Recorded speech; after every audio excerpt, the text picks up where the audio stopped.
5, 4, 3, 2, 1. አንቺ የኔ ግንባር ትንሽ አንቺ ግንባር ግን ትልቅ ነው። አዎ ምክንያቱም በውስጡ ማሰብ የሚችል አእምሮ ስላለው ነው። ማለትማ ያንቺ ውስጡ ውጩ ትንሽ ነው።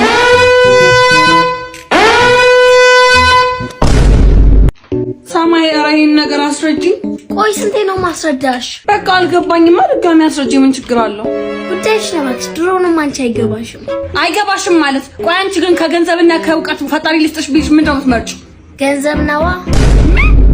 ገንዘብ አፍቃሪ ነሽ ማለት ነው። እኔ ግን እውቀት ስጠኝ ብዬ ነበር የምለምነው። ድሮውንም ሰው የሌለውን ነው የሚጠየቀው። እንዲህ ቂል ሆነሽ ከመቀሪ እውቀት ስጠኝ ብለሽ ብትማጸኝ ነው የሚሻልሽ። እና ለማሽው እና ምን አማራጭ አለኝ? አንዴ እንደሆነ በእጁ ልቀያለ። አፈርቢ እንዴ! አፈር ደቼ ያስበላሽ አንቺ ሴት አሰዳቢ። እና ፍቅር አይደለ እንዴ? ለምኞን በተበለሰ ምን ጭራሽ እኔ እንዳንቺ አይነት ጓደኛ እንዲኖረኝ አልፈልግም። የሴትነት ክብሯን ጥላ ወንድም መለማመጥ፣ ወንድ ቤት ወንድ ይመጣል። ምንድነው ወንድም መለማመጥ ሲጀመር? በጣም ነው እኮ ማፈቅረው። ህጥፊ ዮናስ መጣ። ይሄ ደግሞ ለምን ታሪክ ተፈያቁሽ አይደለ? እንዳንቺ ደግሞ ዮኒዬ እንዴት ነህ? ደህና ነኝ። አሁን የመጣሁት ማለት ነው በሌላ ስልክ እየደወልሽ እንዳታስጨንቂ ልነግርሽ ነው የመጣሁት። እኔ እኮ ድምፅህን ሳልሰማ መዋል በጣም ስለሚጨንቀኝ እኮ ነው። ስለማፈቅርህ እኮ ነው ዮኒዬ። ፍቅር እያልሽ አትጃጃይብኝ ዮኒዬ። እኔ እኮ አፈቅርሃለሁ። እኔ እኮ በጣም ነው የማፈቅርህ ዮኒዬ። በእናትህ አፈቅርሃለሁ ዮኒዬ። ኧረ ሴትዮ ተነሽ።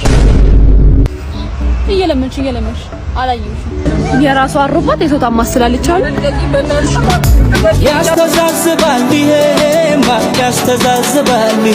አንቺ በቃ ባለፈው የጠየቀሽ ልጅን እምቢ አልሽ። ኧረ እኔ በእናትሽ ደረጃ የማይመጥን ወንድ አጠገቤ ዝር እንዲል ነው የማልፈልገው። ትሰሚኛለሽ? ቆይ ደረጃ እያልሽ እስከ መቼ ነው ቆመሽ መቃሉ? እኔ ማንም ልቅም ቃሚ ጋር ከመሆንማ ቆሞ መቀበስን ጣሙ አቋሜን አታያም እንዴት እንደሚያምር? አይ ቆንጆ አዛ ደግሞ የማናባቱ ነው እንዴ? አላወቅሽውም እንዴ? የሀብታም ልጅ እኮ ነው። አራት ቀን ልጅ ምን ነው ቀደም ብለሽ ምን ነግሬ? አንቺ ምን አይነት ሰው ነሽ? ቆይ መጣው ወይ አባቴ ቅድም እኮ በሆነሽ ጉዳይ ተናድጄ በጣም ጮኩብ መሰለኝ። ግር የለውም በሰላም ነው ግን? ወይ ስንታውና አባቴ ግን ደህና ናቸው? ኧረ አባቴ ሞቷል። አምሶዊ እና እናትህ ናት ሀብታም። ስለምን ሀብት ነው የምታወሪው? እኔ እኮ እናቴን ድንጋይ ፈልጬ እኮ ነው ማስተካከል ማለት። መቼም እየቀለድክ መሆን አለበት። ኧረ ሀብታም ትሙት የምሬን ነው እንዴ? ምንድን ነው የምሬን ነው የምትለው? ጓደኛዬ እኮ ሀብታም ልጅ ነው ብላለች። ታውቃለች እኮ ሀብታም ልጅ ነው እኮ። እሱማ ልክ ናት፣ ሀብታም ልጅ ነኝ። እንደሱ በላ ታዲያ ምን አስዋሸ እንዴ? ሀብታም ልጅ መሆን እኮ የሚያኮራ ነገር ነው። አልተረዳሽኝም መሰለኝ። ኧረ ተረድቻለሁ። እኔ አንቺ እንደምትይው የሀብታም ልጅ ሳልሆን የእናቴ ስም ሀብታም ነው። ያ ማለት ምን ማለት ነው? የሀብታም ልጅ ነኝ ማለት ነው። አፈር ብላ ዳ የዳል ለቃቃሚ ያስተዛዝባል ይሄማ ታሰሽ ገፈሽ ያስተዛዝባል ይሄ በህል እኔ ልሂድ። ብዙ ጊዜ ሳይ ግን ጓደኞቼ የምትወዳቸው እየመሰለኝ አይደለም። ኧረ ወዳቸዋለሁ። ኧረ ትወዳቸዋለህ ማለቴ አልጠላቸውም። እሱማ እንዴት ትጠላቸዋለህ? ትወዳቸዋለህ እንጂ አንተማ። እስኪ ንገረኝ ከቤቲ ከሀናና ከቲና ማን ይበልጥ ደስ ይላል? ብዙ ጊዜ አስተውያቸው አላውቅም። ሲጀመር የኔ ጉዳይ መች ጉዳይ እኮ ነው ያውቃል። ጭራሽ ጓደኞቼን አስተውላቸው አታውቅም? ግን ዝም ብዬ ሳያት ቤቲ ጥሩ ሰው ትመስለኛለች። ሌላስ?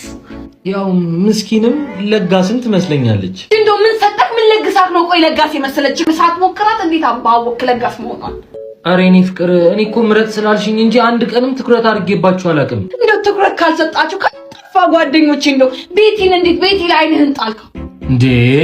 ምን ነው አቋሟ ማረክ ወይስ ለጋስነቷ ማረከ? እንዴ ራስሽ አይደለሽ እንዴ ግድ ካልመረጥክ ያልሽኝ? አየየይ መረጥክ እኮ። እኔ ቤቱን ለቅቄ እወጣልሃለሁ። አንተ ከምርጫ ጋር ኑር፣ ከቤቲ ጋር ኑር፣ ከለጋሷ ቤቲ ጋር ኑር።